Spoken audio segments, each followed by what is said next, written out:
Well, good morning. Here we are. We thought it would all be warmer in Ohio or in Florida. I came in from Ohio, but I was talking to a guy from Chicago. I think it's minus 30 there. So we're not getting a whole lot of suntans this week, but we'll probably be sitting in here learning. So my name is Kyle Morris, and today what I wanted to be doing today is talk to you guys about something that I think when we get through it, it'll be like, how have I never thought about that? But it's probably something for a shadow of a doubt will absolutely transform your business if you get it right. So it's the one business metric that determines whether a golf course thrives, or really, quite frankly, any business under the sun thrives, or if it dies. And really getting out of this trap of seasonality. And really to kind of paint this picture, I got this kind of stole back here because I just had this idea, right? So I got a glass of water here. Hopefully they don't get mad because I dropped a little bit of water. But unfortunately, if we take this water, right, and this water is going to signify your customers, and this is your business. What we have in our industry and all industries is essentially pouring it in and water dripping out the bottom. And it's a matter of how many customers are you pouring in so that the cup continues to get filled. And in the wintertime, for example, like in Chicago or the Northeast, or quite frankly, in let's say South Texas, the fact of the matter is that all businesses have seasonality, and it's this constant game of trying to basically make money off of the customers that we have and keeping the money coming in more than the customers that are leaving. So the question that I want to pose to you guys today, just for thinking about, is really why are we here? What is the goal of being here? And talking to the audience that we're in today, the truth of the matter is that most golf course owners don't have a golf problem. It's because of the growth of the game. It's not like you guys are struggling necessarily, potentially struggling to find more people to go in tee times. But you don't have a golf problem. What you really have is a math problem, right? And the things that are happening to really control this math are out of your control. You can't add more tee times necessarily. You can't control the weather, the fact that it's cold in Florida and golf courses are dead. And you can't really scale acreage by adding more holes, potentially. But that's very, very costly. So growth has to happen in your businesses by what you guys are doing to monetize around the tee time and not just the tee time. So, the question to really think about is that what if you guys were to take the roughly 1,200 to 2,500 golfers that you have, right, that are coming to your facility every year, and you were able to actually triple the amount of money that they spent with you every year? What would that look like to your bottom line? And if you didn't actually have to do that by adding expense, so it was nearly all profit that was coming in, and really allowing you to increase what we call as their lifetime value. So to go a little bit, just so you guys can understand like who this guy is at the top front of the stage, barely can see over the podium. My name is Kyle Morris. I played professional golf basically for 10 years. I traveled 40 weeks a year in 20 countries with my wife. We traveled all over. She was caddying. I was traveling. We were living in Scottsdale. I graduated from Seton Hall, turned pro, and got engaged in a weekend, which pretty much sums up my personality. Then we moved to Scottsdale. I played, traveled around. She was caddying for me. And essentially what was happening is we were traveling around.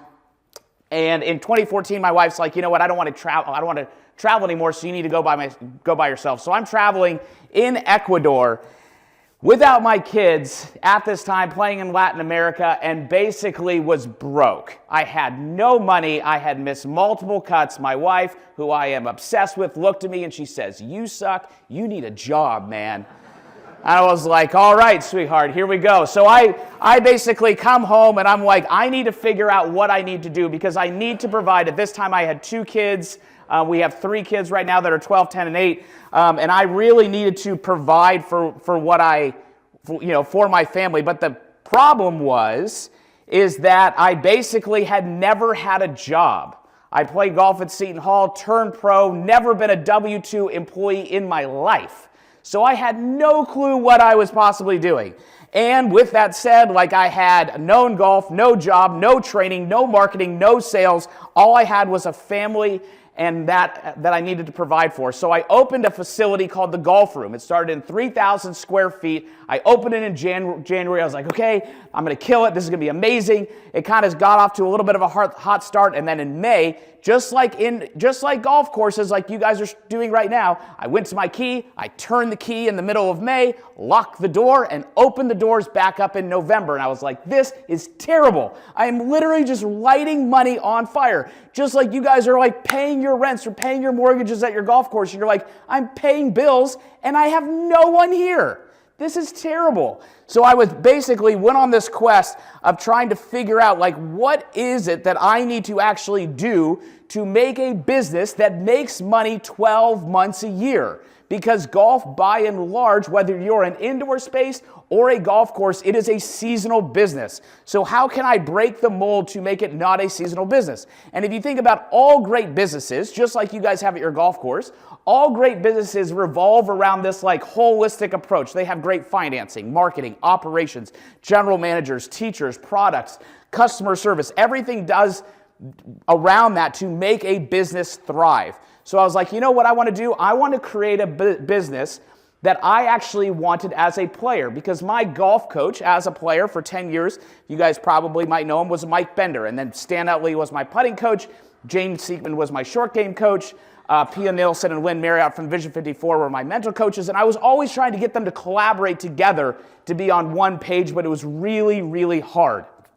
Which also kind of helped as a side note of like, when I started teaching, I got ranked #1 teacher. By and large, I'm an owner of the Golf Room, which we'll talk about here in a second. But, you know, my first profession, if you will, I'm the #1 ranked coach in the state of Ohio, nominated top 50, best young teacher in America, blah, blah, blah, right? So golf coaching and player development is kind of where my heart and my core is. So going back to this, the model was really to build something that was holistic in design, but the fact was that I had no customers. So I was like, I have to figure out how to get customers into my facility, because I knew that every single time that they called me, I could sell salt to a slug, and I was like, I can make them spend $1,200. Like, I'd kind of done this math in my brain. So I was like dropping flyers everywhere. I would go to this 5-star restaurant, and I was like, because this was back in 2016, I was like, if I could just drop a flyer and put it in the bathroom, they'd be like, this place looks sweet. I'm going to call them. And if I could get them to call me, I was like, I know I can sell them, right? But I didn't know, like, I didn't have any systematic way of getting these customers. And I always came back to this idea, which is the idea that I want to implant into your brain, is that if we can systematically find people who are your people, prove to them that your system is better and that you can earn their trust, you can get them to spend more money and stay longer, that you will not be reliant on new customers. Our golf courses, our facilities will not be broke. We will not be poor. And maybe most importantly, we will not be self-employed business owners. I talked to a guy the other day in Huntsville, Alabama yesterday. He's like, I have been at my facility 18 hours for the last 3 weeks. I'm like, that is just a fancy prison. That sounds terrible. Working at the golf courses and slaving 50, 60, 70 hours a week sounds miserable. I would rather get kicked in the shins and punched in the throat than work 70 hours a week. That's miserable. So that's what I didn't want to do, right? So I wrapped my brain, and by quite frankly what I would say divine intervention, holding my daughter on a July day, I came up with this idea of this engagement flywheel, right? So now, for the engagement flywheel, I'm really big into this idea of stock shots, which is a whole nother conversation in itself. But if we were thinking about, if we were to go to say, we're going to Arizona, my family and I, for spring break, and if you were going to travel up, let's say, Camelback Mountain, which is not very high, but we'll just use it for the sake of discussion, or Mount Everest, and you were going to scale a mountain, what are the things that we would need to scale a mountain? So I'm going to ask some questions. Like, if you were going to scale a mountain, you're going to Mount Everest, what is something that you would want to have going up Mount Everest? Muscles. So we would want fitness. Okay, what about you? A guide. Great. How about you? What would you have if you were going to scale a mountain? Good shoes. So we would have the right equipment, right? So with this, we would need to have, say, a map, a tour guide, tools, water and health, mental survival skills. And that journey is the same journey, if you think about it, which we're going to talk about. It's the same journey that your clients are at, your customers, your players, when they go to a golf course, right? They are scaling a mountain. Now, on top of having this golf room, just as a sidebar, God gives us all different gifts, and one of the other things that I have is I own a company called the Golf Room Everywhere. I started in 2020. We serve over 50,000 clients online with online lessons, and then another company called collegegolf.com. So kind of like a serial entrepreneur. So this was the original golf room, which started as a one-bay facility. I thought it was really cool. Looks kind of like an indoor prison right now with white walls, but at the time it was really sweet. And started with $42,000 in assets, and then made $129,000 actually before I started by some cool journeys. But here's just kind of like a couple little pictures of the golf room. So this was the first version of it. It was just a 3,000 square foot space. Then 9 months later, I figured out that I was going to be a contractor, even though I don't know how to screw in a light bulb. So we built in the 2 bays. Then after that, basically 10 months later, we built it into 3 bays. Then we built it into 6 bays. Then we expanded it again and made it into 7 bays. And now I have a 17,000 square foot facility, which is actually, from my understanding, I opened this in 2023. It's the largest indoor player development facility in America. There's one in Japan, which is bigger. But we have the largest indoor player development facility in America, and serving a ton of people around the country, around the world, whether it's online or in our brick and mortar. So this is my golf course, so you guys could see it. So, and then we talked about this. So what we're really going to dive in today, as a show of hands, who has heard of the ratio of LTV to CAC? Oh my God, that's amazing. No one knows about this. This is great. Okay, so LTV to CAC is your lifetime value of a customer. So by definition, it is the total revenue or profits a business expects to generate from a customer throughout an entire relationship. Also, you could also think of it as LTGP, which is the lifetime gross profit of your customer. So, and then your cost to acquire is measuring the total cost a company incurs to gain a new customer. So, my first question is, we're going to talk about CAC. If I were to ask you, how do you guys systematically go about getting new customers, right? My intuition would say that we refer on referrals and word of mouth and maybe a little bit of emails, which is not a very good answer.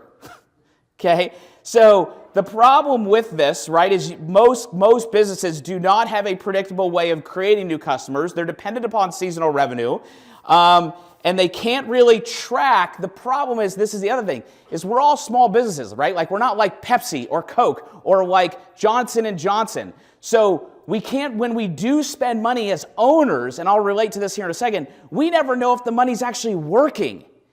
We're just like, hey, I'm going to sponsor like this outing. And we're like, okay, like here's $1,000, I guess, or whatever it may be. So we want to make it so that we can actually track it. And the fact is that when we're in with these facilities and as owners, we're doing a very, very, very terrible job of understanding your data.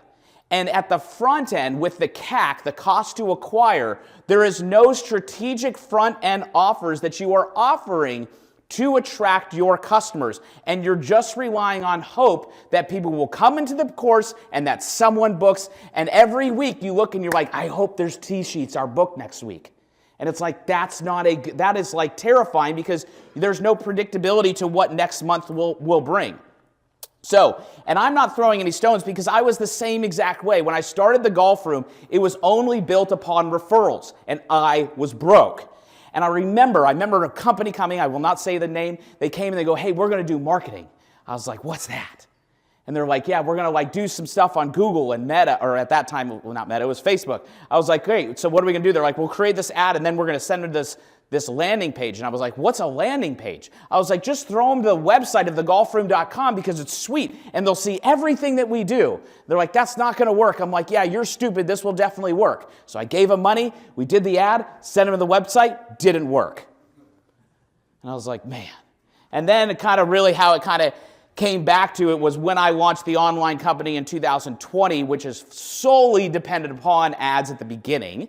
not organic traffic. I was like, I got to crack this marketing thing. And then I became, to say obsessed with marketing and sales is an understatement. If I'm going on vacation, that's usually what I'm reading about is marketing and sales, just because I find it super fascinating.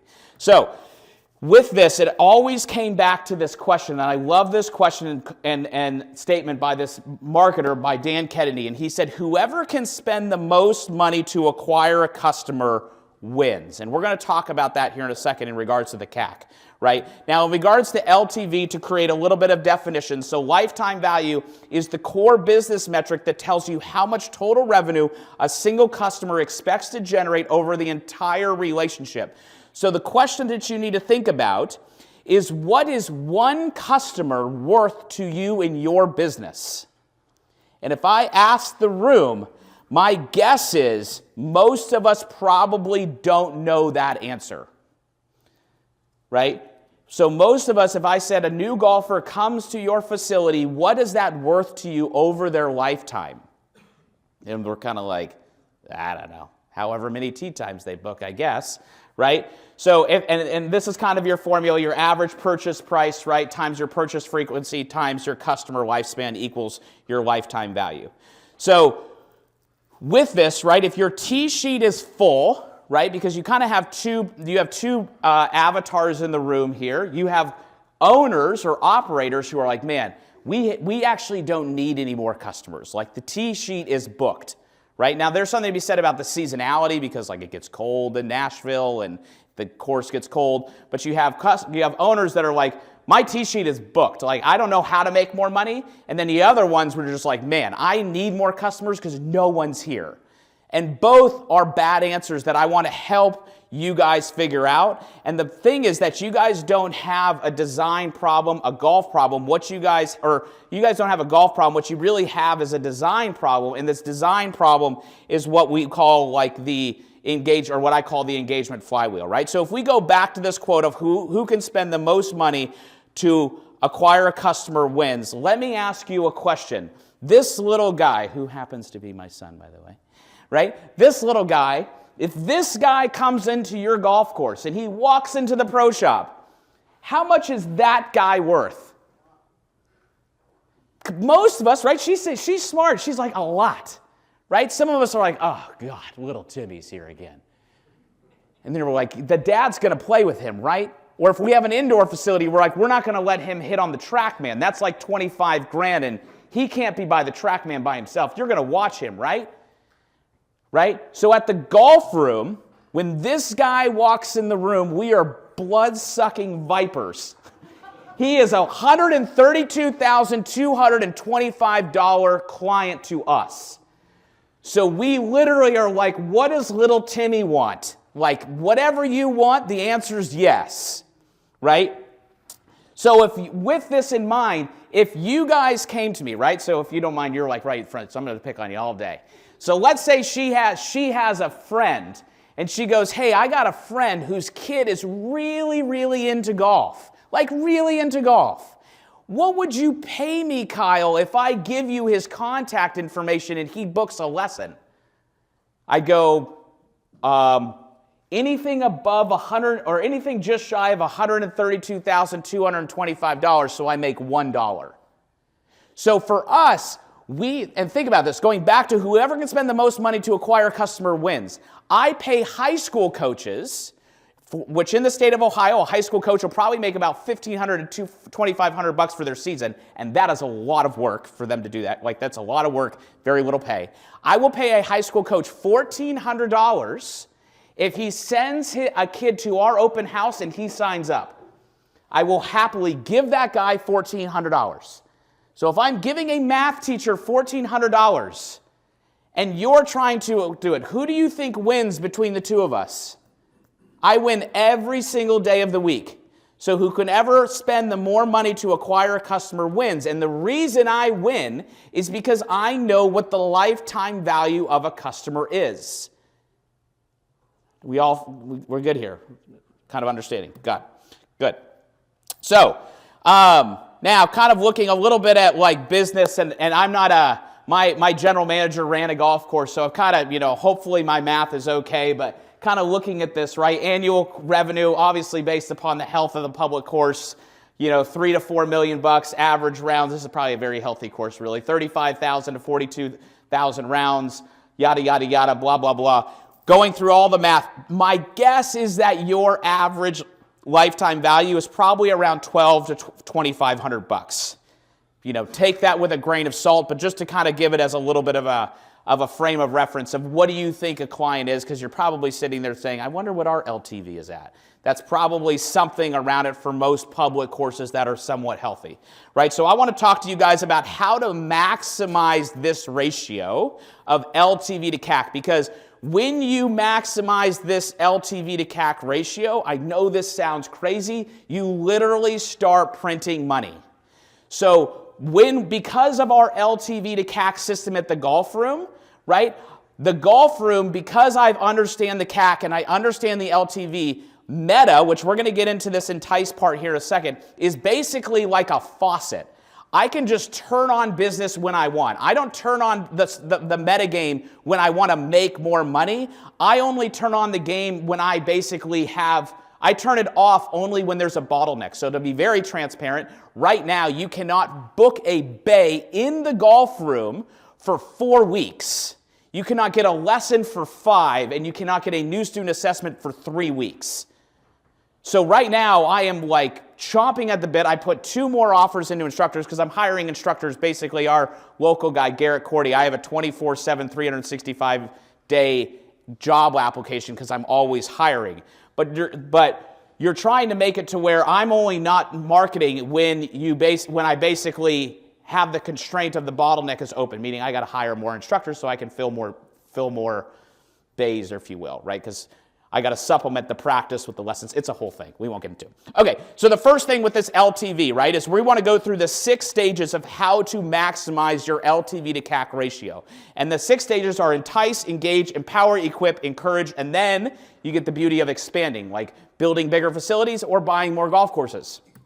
So with entice, the definition of entice is really how are we going to go about getting new clients, right? So it's not about discounts. It's about a controlled entry point, aka lead magnets, and it's attracting the right who, okay? So what I want you guys to think about in the first homework, if there was homework, which you guys definitely should do this. It is probably the most powerful exercise that you can do, especially if you're trying to look at your business with a fresh perspective, which is why you're here.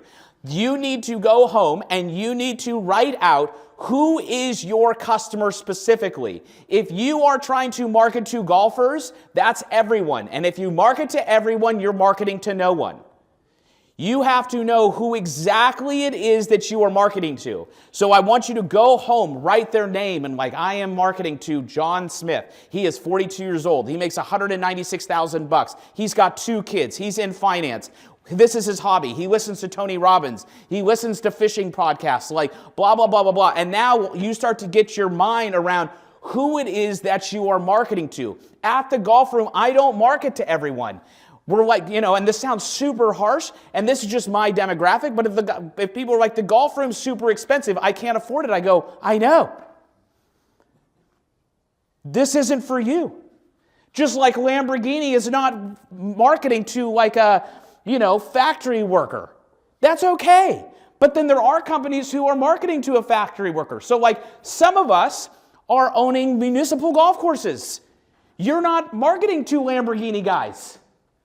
You're marketing to like a smaller, you know, demographic with lower disposable income. That's okay, right? But that doesn't mean that we can't also increase their LTV. So that's one exercise that I want to give to you is like, who is your customer? Then, when we get into this next stage, the marketing thing that I want you guys to think about is that when we're creating these lead magnets at the start, we want to market to them and sell them what they want and give them what they need. And that's very, very important, and we'll talk about that. So for my people at the golf room, we are built upon player development. And whether you guys think you are built upon player development or not, you are. And I'm going to talk about that here in a second. So our people at the golf room, my avatar is obsessed with filming their golf swing, just like I was. I probably had more V1 video recordings on my phone than anybody on planet Earth. And poor Mike Bender, I'm like, how's this look? How's this look? How's this look? How's this look? Right? So my guy is obsessed with looking. So a lead magnet for us is I created a checkpoint checkpoint guide, so that when a guy's looking at a swing, he can look at the PDF and he's like, that looks different than mine. So we spent $861 last month on Meta promoting this to Columbus. We made $42,125 off that PDF. But it comes back, it's not just that PDF, and by the way, that PDF is free. So no one's buying it. That is a free lead magnet, right? So the question that you guys need to think about is how do we go about actually acquiring the lead? So the first thing that you guys need to do is you need to identify the problem of John Smith. What is John Smith's problem? What is he upset about, like with golf? It could be a ton of different things. I mean, there's no shortage of what it is. Then we need to determine how to solve it. So like for my person, it was, man, he looks at a video, he's obsessed with getting better, and has no clue what he's looking at. So I'm going to create this. Then we determine how we're going to solve it. I'm going to do it through a PDF, right? We're going to decide on the delivery method. I was going to do it through Meta. We need to make it super easy. By and large, as we all know, people are really, really stupid. So you have to make it very, very frictionless. The analogy I always love to use, my wife is a chef. She went to the French Culinary Institute, so she's gorgeous, a caddy, and can cook, so I scored really well there. Every single time a plate changes hands, it drops 10 degrees in temperature. So the more clicks that you have, the more, the higher predictability that they're going to leave. So you want it very, very frictionless in what they're doing, right? And the other part, this is the other part that most people get wrong, like especially, let's say, on social media. On social media, we've got like, between all platforms, we got about 400, 500,000 people between my Instagram, the other Instagram that we're running, blah, blah, blah, blah, blah, is not under-delivering on the value of this lead magnet. You want to make it go the whole way. Just like today, my goal is not to hold anything back in value that I'm giving you. I'm giving you everything I got, that you guys can have. I am not holding back on anything so that you guys, I can earn your trust of saying, hey, I am here to help you and serve you. And that's the same way that you guys have to do it for your customers. So if you think about like the 5 love languages, right? I got to remember here. So you got physical touch, words of affirmation, quality time, acts of service, and gifts. When you're creating a lead magnet, you should be trying to hit each one of those. So you have to think creatively of how am I delivering this so I can hit all 5 of those love languages with them, right? Now, really quick, I told you I was going to go into this player development thing. So apologize a little bit, but I am going to go on a rant here just for like 2 minutes. Because this has been bothering me for a while, and you guys are golf course owners, so unfortunately, you're going to have to listen to it. Okay, so here's the deal. Lesson takers I'm just the messenger. Lesson takers spend 78% more money than non-lesson takers. Okay? So who plays golf here? Great. You right there with the USGA. If you don't, I'm going to put you on the spot. So I think it's USGA. I'm 40, so I'm blind. What's your handicap? Right now about a 10. Great. So you and I give you a lesson, and you go out tomorrow and shoot 75. What do you think you're going to do the next day? Play golf. You go out, you don't take a lesson, you go out tomorrow and you shoot 94. Are you married? Yeah. Great. That honey-do list that she's trying to have you do tomorrow, you're like, I think I'll do that. When your golfers play better, they play more. It sucks to suck. No one wants to suck. Right? And the truth is, and this was not done by me, this graph was done by a group that I'm a part of called Proponent Group, many of you guys might know it, is that 95% of core golfers have a strong desire to improve. That is golfers. That's who you're serving. Right? 80% say they're willing to work on their game, and 81% think they're capable of improving. Right? But only 23% of core golfers have ever received a lesson in the last 12 months, and 40% don't even know where to go. Right? And I'm going to drop this stat now just because it's coming up in a later slide. But Club Corp did a study. They're transforming this. They've got on board and they're doing it. And they found that across their facilities, listen to this, if a person spends $150 on a lesson in a year, they are 400% less likely to leave. No one wants to suck. It sucks to suck. So the point is that you guys, and this is where the rant is, so here it comes. The point is that owners, you guys look at golf lessons like they are an amenity to your members. And one time back in the day, that's my old Tom Morris picture, a guy went up, this is a made-up story, this is not how it is. A guy went up to old Tom Morris, he's like, "Old Tom Morris, I want to teach you your facility." He's like, "Okay." He's like, "What do you want me to do?" He's like, "I don't know, give me 15%. So then you go to the True North study, and True North said that on a $100 lesson, it's like 14% of a $100 lesson just pays for the lesson.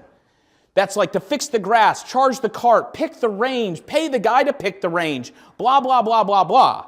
So now what ends up happening is golf, it's this massive cycle, and both parties are wrong. The golf course owners have no desire to market instruction because they see no profit in instruction. And then when you go to the teachers and you go, "I'm going to take more," they're pissed. Because they're like, "No, the industry's like 15 to 20%. And you're like, "Well, I want 60%. And think about this. Like, think about your guys' margins owning a course and running it. And this is coming from an instructor, by the way. Like, I am a teacher, but now I'm an owner. When they are doing it, they are basically running their business on an 85% margin, which is insane. Right? Like, we're like, man, if we could operate at 40%, that's pretty healthy. And like 15% EBITDA, or like net profit, right? So the fact is that, and the coaches are going to hate it when I say this, you guys don't take enough from your teachers. And you don't utilize your teachers enough. You don't maximize what they can do to it, right? That's that stat there. We already covered that, right? So for a good teacher should probably teach about 1,400 hours a year, right? At $150 a clip. That's a pretty average, like, that's a good teacher. I'm 400 an hour, some are 100, but 150 is pretty average. That's 210. You guys should be taking $105,000 in profit, and most of you are like, "I take 20, or I just, for the love of Jesus, like, give them the entire lesson." And it's like, God bless America, man. I had a guy from Philadelphia, super prominent club, private club, and I'm like, just curious, we were really close, not close. He was a client of mine, he came in, but like we hit it off. I was like, just curious, what do you take from your instructor?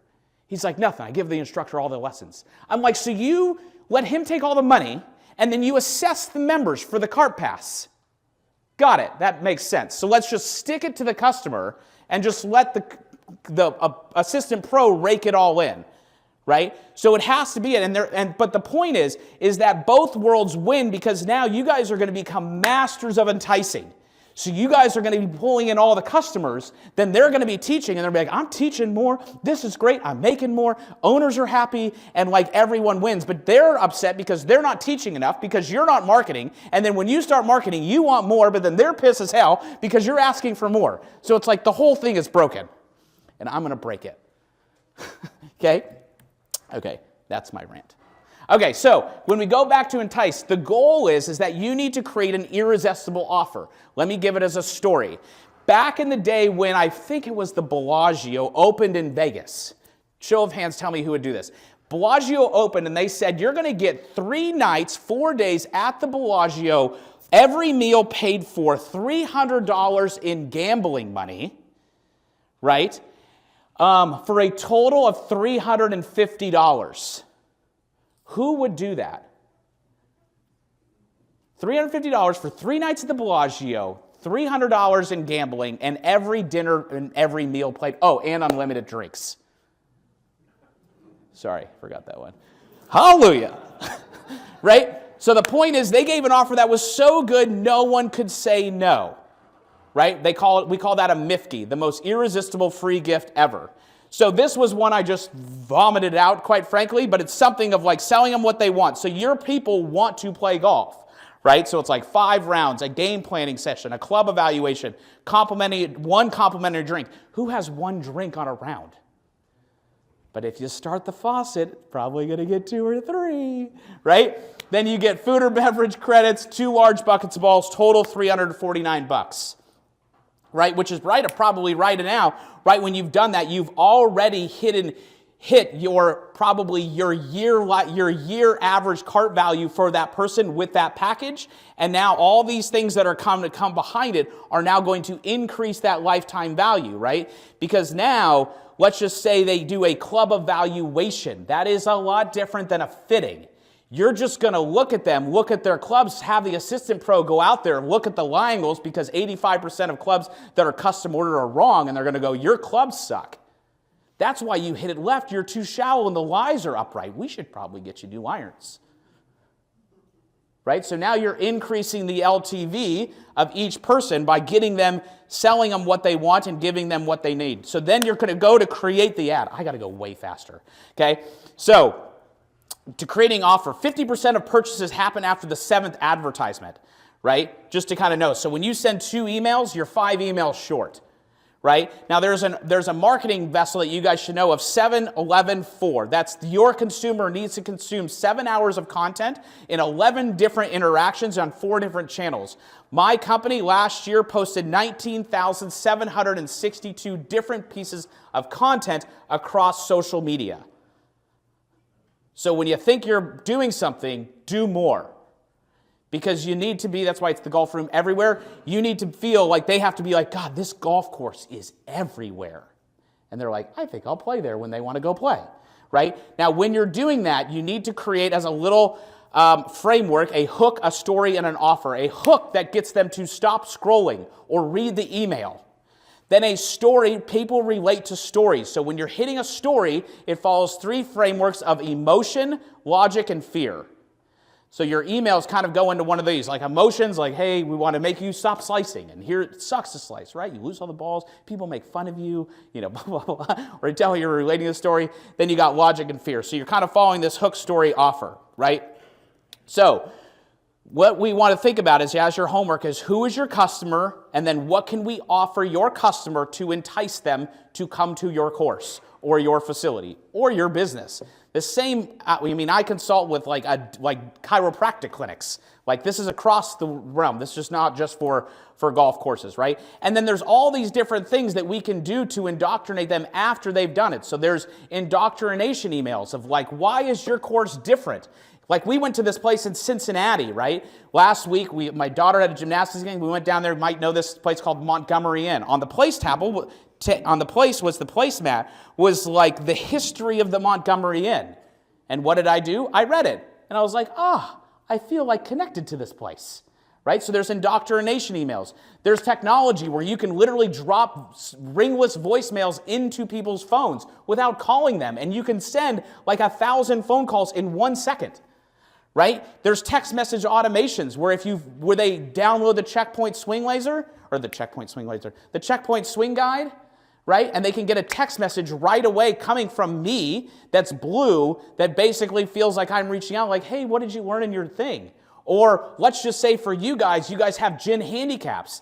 If there is an idea in your brain with the way AI is now, it works. So you have a gin handicap, the guy plugs it in, it's above his gin score, a text message fire him is like, from your pro that's like, hey, I saw you suck again, we should book a lesson.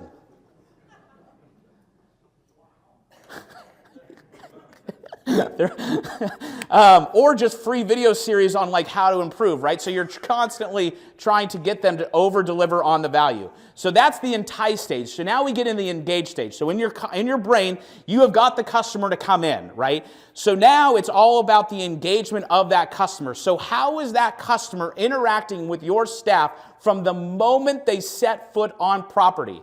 Right? So I am a massive, massive, massive stickler for customer service. And the way that I pose it, that you guys should steal to my employees when they get onboarded, and we do a ton of onboarding like Disney, right? Like if you want something to learn about hospitality and all that stuff, look at the Disney model, is I ask my employees, I go, here's the question. And you guys should do the same thing. You go, what would a customer journey look like if the customer repeatedly, through their interaction, they said, no, you don't need to do that? What would that look like? So let's just say, for example, I'm thinking of a golf course, a public course that's in my hometown. And we pull up to the side, and what do? Like, I get out and I pull the clubs out of my car, and I go and put them by the front, while the guys at the front starter stand are on TikTok. Get up off of your butt, off of TikTok, and go get the clubs, man. Right? So it's like the whole thing of like you're trying to get those things. And ever since COVID, companies have permission to be terrible at customer service, and I don't know why. And we all can realize that. It's like, oh, you want salt on the table. Got it. Let me like get the packets for you. It's like, what about just a shaker, man? Right? So like, how are they greeted? Who answers the phone? Right? Like, are they being welcomed? Right? Does the person who's on the phone actually know how to sell? Are they trained to sell? And you have to, as owners, every single thing that you do has to be SOP'd. Because if it's not SOP'd, they don't know what to do. And this is something that I have had to basically been convicted about as an owner, that my job, one of my jobs, and we're going to get into this later in the encouragement stage, is the ability to train. We have to go above and beyond in training. And while we as owners have a tendency to hire, we go, I'm going to hire an employee to eliminate time. And you have to remember that when I hire someone to eliminate time, the first half, I now have to double that amount of time. So for example, let's just say you have a starter. It's like you got to train the starter. Then after you get done with the starter and you're with him on the first tee, you then have to have like a behind door meeting about how that day went again. Right? And when you do that, though, you start to eliminate yourself to make it so that as owner, you are the least important person in the facility, which is the goal. Right? And how does it look and how does it feel? This is a picture of a club like a pro shop. Does anybody feel like I want to go in this pro shop and spend money? No, it's like you need your mother to come and clean some of this stuff out, right? You got like Cutter and Buck shirts from 1986. Like no one's buying that, right? So like we gotta create a facility that people want to be at. So the question that I'm going to pose is, what do you guys think in regards to the customer journey? What is the most important part? How about you right there, right behind the camera? I'm going to call on you with the necktie. What part do you think is the most important part of the customer journey? Yep, right. Yep. There you go. The first touch point. That's a great answer. We're going to build off that. In my opinion, this is subjective, the most important part of the customer journey is the next part. So it starts with who answers the phone after you've done a meta ad. Then it goes to who's pulling the clubs out of the bag. Then it goes to who's in the pro shop. Then it goes to who the starter is. Then it goes to the cart girl. Then it goes, like it just keeps going, right? So the next person is the most important part, right?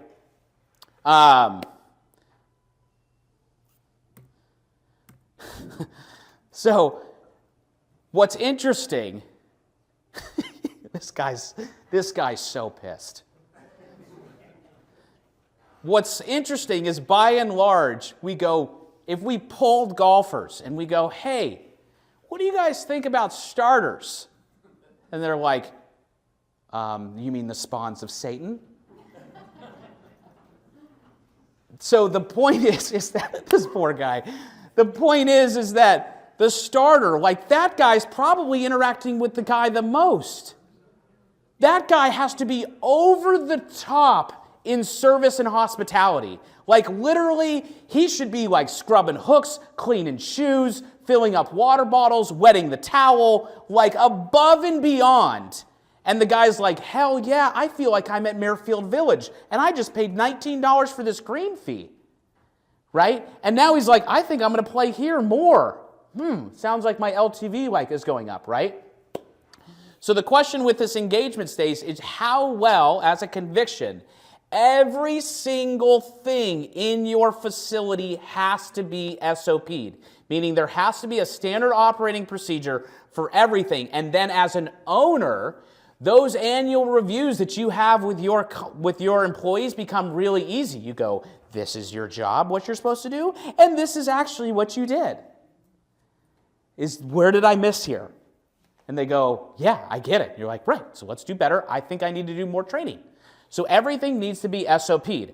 So we have entice, we have engage. So now we're into empower. So empower, right, is every person, right, Mr. Old Man Wither there, Mr. Starter, they come in, they're like, they obviously want to get better, right, because we saw the stats, but they go, you can't teach no old dog new tricks, right? Everyone on planet Earth has hope. Everyone can get better, right? So one-off rounds are not the answers, right? So we know that your customers, obviously all golfers want to play golf. So from the entice stage, it probably starts with that. But the truth is that most of the room stops there. We go, they want to play golf. Great, book a tee time. Thanks for coming. We hope to see you again. But the truth is that they actually want to get better, but we actually do nothing to get them better.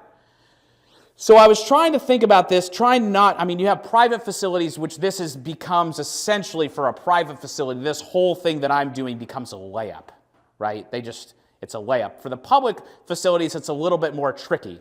But let's say, for example, you guys have a way of understanding whether a player is new or not, right? And you guys start to transform what your assistant pros are doing. So rather than folding shirts, right, they're actually serving as almost like player development directors. And they go up to the guy and there's like a sheet in your CRM that's like, this guy has not been here before, because you should know that because you guys are tracking your data. And you go, this guy isn't here. And then you do something where it's like, I'm literally making this part up on the spot, but I'm just thinking creatively. You go, this guy is new, and you go, hey, Mr. Smith, I would love to buy you a beer after the round and just spend 10 minutes with you after the round if you're willing. And they go, yeah, and then you just have the guy just has a real conversation with him. They're like, hey, tell me about yourself. Like, how often do you like to play golf? Do you want to get better? Like, blah, blah, blah. And then they start to architect this journey. And it's like, oh yeah, like I'm the owner of Cardinal Health. You're like, oh cool, like you do any events? And they're like, yeah, and then you go, okay, well, this is a lead for an event, so we can sell that in the winter, right? And you start to architect this journey of like what the players actually want and creating, and this is probably where I am super passionate. I'm passionate about a lot of stuff, but super passionate of creating systematic ways for your players to actually go get better, which is really what they need.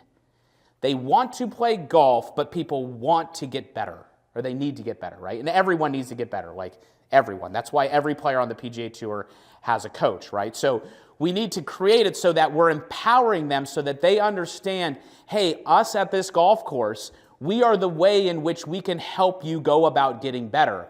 But remember, 40% of people don't even know where to go to get better. Right? And we want to be that fulfillment at our course.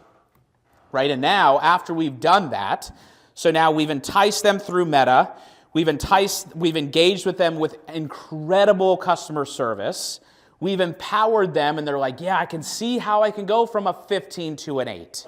I can see that. And that doesn't happen in one lesson. It doesn't happen in 3 lessons. It doesn't happen in 5 lessons. And for us, with our who at the golf room, you can steal it if you want. You can steal all this stuff. That's the goal. But with our person, if he's like, I just want to take 3 lessons, we're like, you shouldn't start. Don't give me your money.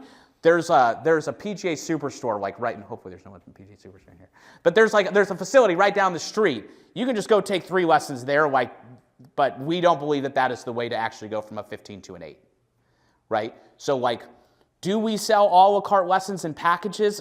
Kind of, but they are way, way, way back pocket. And it's only for the guy who's like, I live in Louisville and I drove to the golf room. And we're like, yeah, you can't really go on this customer journey. But even when we do that, we usually just wrap them into the online system. We go, so then we can still do it, right? So the point being is that you're trying to architect the journey. And you guys, this is the beauty of it, right? This is what's so exciting for you guys, is the stuff that we are talking about in this equip stage, which I'm going to get to in a second.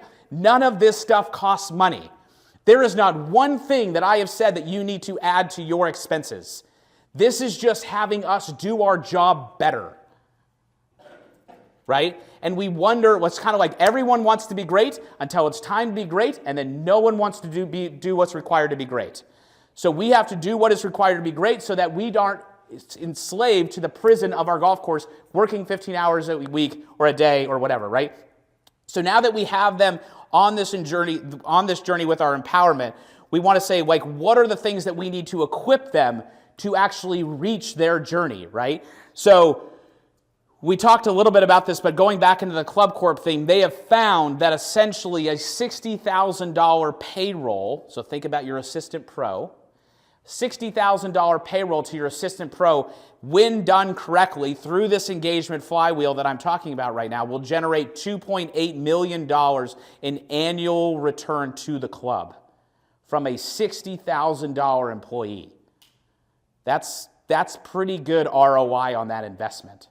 And that person, that assistant pro, is a lot more talented than folding shirts, right? Or listening to complaining members, or if they are listening to complaining members, like knowing how to do that, right? So really, and that kind of goes into moving them from these independent contractors to really player development professionals. So like, here's a list of things to equip them with, right? So like, what about, let's just say, for example, you guys are in Ohio, you guys have a golf league. Literally, like, I have no shortage of ideas. You guys come with a golf league and you go, hey, for your golf league, let's have a course management seminar in the dining room on how to play the golf course in your golf league, and have the assistant pro or the head pro do it. So now what they do is, and now you spin it. So it's like, we're going to teach you how to play the golf course and navigate it. So now the coach, the teacher can do their job of what they're really good at, which is being a golf pro. And then you go, okay, but we also need to shrink your dispersion circle. So since you guys are here, and if you guys buy a beer, which then leads to 2 or 3, we'll give you guys 50% off or 25% off a new student assessment. And now they get lessons. And then you build the journey, right? So that would be like that. Or like, you know, how you have range members. What about just giving the range members structured practice plans? No one knows how to practice. No one. And everyone, because I sit on a lot of things with our VIP for our online system and the golf room, everyone wants a plan. No one doesn't want to plan. No one likes to go to the gym and just walk around and be like, I think I want to use that machine because I know what that one is, right? Like, they all want to know what it is that they need to do. So what about outfitting your range members with plans? Now they're like, I think I want to come practice more. Then they get better. And then what do? They book more tee times, which you don't have, or they move in other parts of the flywheel, right? So there's no shortage of things that you guys can do. Or same thing like junior league.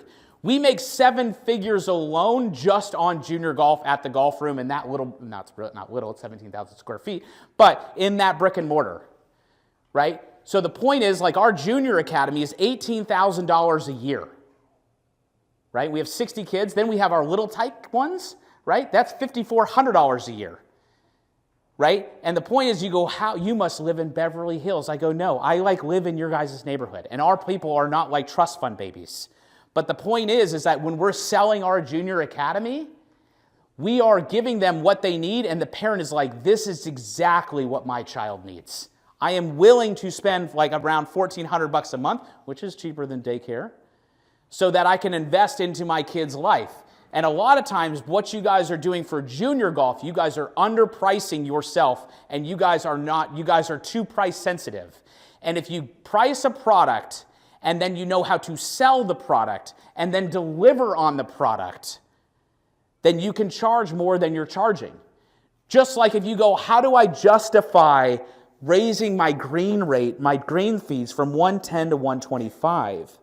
Well, if the starter is scrubbing hooks on the first tee and customer service is through the roof and all of that stuff, they're like, this feels like a private club. I'm willing to spend a little bit more to be catered. People like to be catered, right? So it justifies the higher price. So there is no things short of what you can do. And for us, right, at the golf room, it's indoor facility, and if you look at like Facebook groups and all this stuff, you look and you go, well, there's a lot of seasonal revenue with us. We're not seasonal. I'm making money 12 months a year on indoor golf, but the services that I am rendering based upon the season I'm in is different. People at the golf room, they're like, yeah, we don't want, they're like, I don't know what I'm going to do in here. Like, I don't want to hit balls in the golf room in the summer. I'm like, you're damn right, you shouldn't. You shouldn't hit balls here. Don't come here, right? Like, indoor golf, I own 12 TrackMan. I have played golf inside 4 times in 10 years. If it's 74 degrees and sunny, who wants to play golf inside? No one. So the point is you need to be giving them services of what it is based upon that the time of need that they're in. So like right now, there is ways to monetize your clubhouses that are dormant and not doing anything because no one's on the course. How about some course management strategy sessions? Charge $25 a head. There's one, like we just talked about that, right? Like there's so many ideas, it's insane, right? So the question that you then come with is what do you guys want to equip your players with to actually help them get better? And at the golf course, kind of like what we have, right? But you guys have a lot of that stuff already on premise, except maybe a gym. Doesn't mean you couldn't add one, right? So then the 5th stage goes into encourage, right? So we need to hire the right people for the right roles, right? Just because old man Wither is cheap and wants free golf doesn't mean that, and he's willing to barter to work at the front, doesn't mean that's who we should hire to greet all of our customers. You would be better off paying an arm and a leg, calling your university, talking to the head of the hospitality department, and running this thing like Nemacolin Resort in Philadelphia. Pay the starters $60,000, and I guarantee if he or she over delivers on customer service, you will make more money on the back end than the guy who goes there and is like, stop chipping on the green. It's like, good God, man. Right? So understanding what personalities you guys are hiring and hiring the personality. Before you do a job, before you hire for someone, you should say, what is it that I want this person, what traits do I want Jesus to have put inside him or her to serve at this role? Then go find those traits. And what happens as owners is we hire people that we like, that are like us. So it's like, I don't need my accountant to be like obnoxious and bold like me. I actually just need that guy to be a nerd, sit in a box and not talk to anybody. But I don't necessarily want to like go grab a beer. There's a reason why the guy on Office Space, like no one talked to that guy. What was the HR guy's name? Milton, right? Okay, and as owners, we're in the business of hiring, training, retaining, and creating, right? So what does that look like? And as encouragement, right, as coaches, we all, or as owners and coaches and employees, we all understand that golf is hard. And more times, PGA Tour players are only in the zone 10% of the year, which means 90% of the year, they also suck according to their level of suck. And they're trying to figure it out. So as owners, we have to have people that are also there to encourage them in their journey when they're doing it. And then when you do this and you master this LTV to CAC, you can then expand, basically turning $1 into $10, and then $1 into $100, and $1 into thing. And when you're moving through this, you're going to have more value, longer retention, more upsells, because then you should have different value ladders, right? So we have memberships that start at $200, and then we have memberships that are $25,000 a year, and everything in between, and we sold all of them. Right? So you just keep moving people through this value ladder. And when you understand the first part, your system of CAC, you have cheaper leads from better ads, better close rates, and then you can also get away from brand marketing. You will never see the golf room just like posting a sign at Ohio State Stadium, because I can't track that. I want to make it so that every single thing that I do can be tracked, right?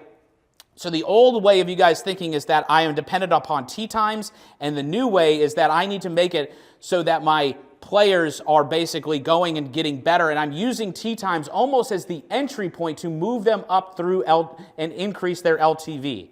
And you don't have to have some massive market. If you just took 100 of your 2,500 clients that you have in a year and you move them to paying $350 a month, that's $420,000 more in rev a year.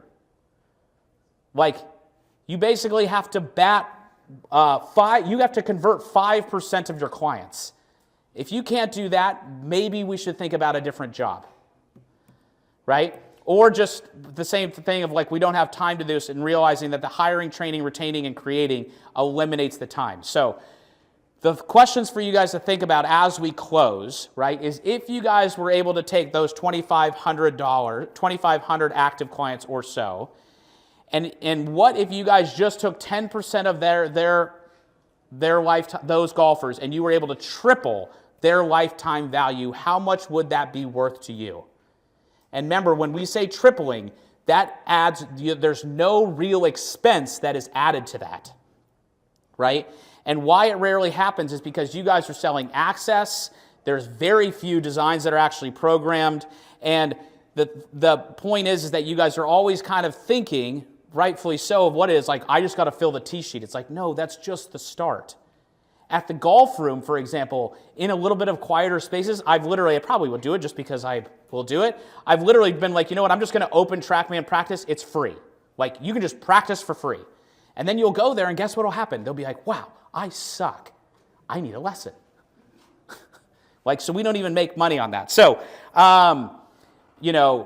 if you guys, just to kind of know, in wrapping up, I started as a golf pro. I opened the golf room. I went from one bay to 2 to 3 to 6 to 7 to 12, have all these different things, and really was building as a coach. But then God's really called me into a new stage of life, which is consulting for people just like you, right? So nowadays what I'm doing is I'm mostly doing consulting through this. It's basically a subsidiary of the golf room called buildagolfbusiness.com.